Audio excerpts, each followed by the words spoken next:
Joining us today for Primetime Local News, a singer, songwriter, and producer, a real triple threat, is Aurora. Thank you so much for taking the time to speak with us today.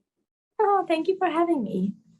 Glad to be able to have you on here. I know you're probably busy with this new album that we're going to speak about, which is called The Gods We Can Touch. Now, let's start off with this. What exactly is this all about? 2 years ago, obviously, we all had a bit more time on our hands than we thought. And I started reading about religion and history, and I started wondering about all the different mythologies and ways people have created answers, I guess, to whatever things we can't answer. And I was just fascinated by how it's changed through times when, it seemed like the more we go back into our past, the more God was within our reach, almost within our touch. In the ground we stood, and like in the sun on our faces, and in the water that we drank, and almost in each other. And then with time, we seem to have kind of removed God from everything here and put him somewhere up in the sky, far away. And I was just really fascinated by this, why we did this and when it happened and how it has affected us. Because obviously now in our modern days, we're killing our planet and we're spending more time in worshiping something that's far away rather than acknowledging the worth and the beauty in the people we see around us and the people we coexist with and the ground which we stand on. And I don't know, I'm just really fascinated. So I guess I kind of made an album to try to understand all of this more. And also it's very about, feeling free and not shameful, because I don't think we should be ashamed for the things that makes us human. Well, I'm personally a Greek mythology fan myself, and I thought it was pretty interesting, especially with having 15 songs on the album. With each song, you kind of meet a different god and goddess with each one. So can you kind of expand on that? Well, I kind of have, a song. Every song on the album is slightly inspired by the Greek gods and goddesses that fascinated me the most, like Artemis or Gaia, a Persephone and Hades, and I don't know. There's Prometheus, which wasn't a god; he was a titan, but he was really cool. And it's just fascinated me. I think what I liked about Greek mythology was the fact that they seem to know pleasure and they seem to know freedom and how to just exist with all the things that all the needs and desires that makes us human without judging them. And I like that the Greek gods have flaws, because I think it must be good for a human to worship something that they can see themselves in and recognize themselves in. And I don't know, of course, Greek mythology, as everything, has flaws too, but I like the fact that they have no room for shame, because neither do I. Well, this is a really cool idea. Now, how has support been so far with the album?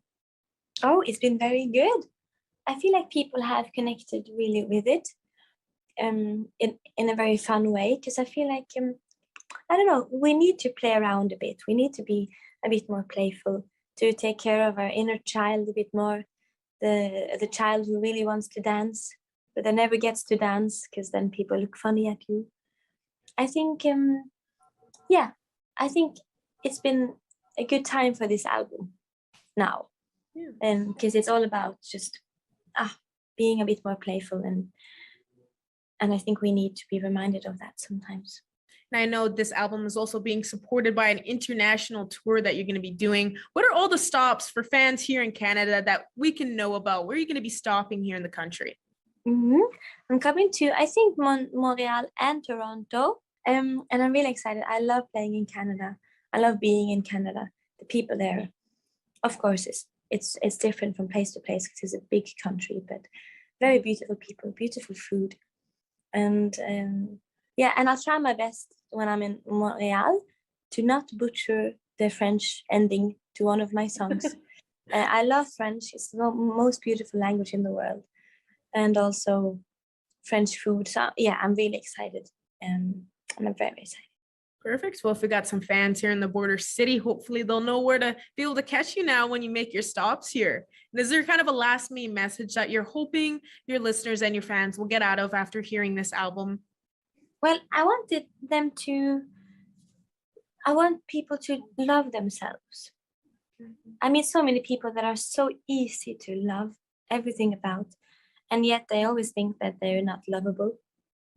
And I want people to learn how to love themselves, because the more time we spend in hating our beautiful souls, hating our beautiful bodies that are capable of so much, the less time we get to simply enjoy this beautiful life, and with its beautiful food and music and people and new kisses, dogs, rain, sun, all of these beautiful things that just exist around us all day, all the time. We miss out on it because we look too much into ourselves with through the eyes of hatred. And I think when people listen to my album, I want them to be more liberated and free from all of these things, and try their best at least to learn how to love themselves. And it's okay if it takes time too. Yeah. It's a complicated process, and that's okay. Well, I think it's really nice to see that you are trying to spread that positivity throughout these trying times, especially for everybody out there that have been sort of down and just kind of been struggling through these times with the pandemic. So it's really great to see that you are trying to spread that love. So once again, thank you so much for joining us today, Aurora. Thank you for having me, and have a beautiful day, all of you.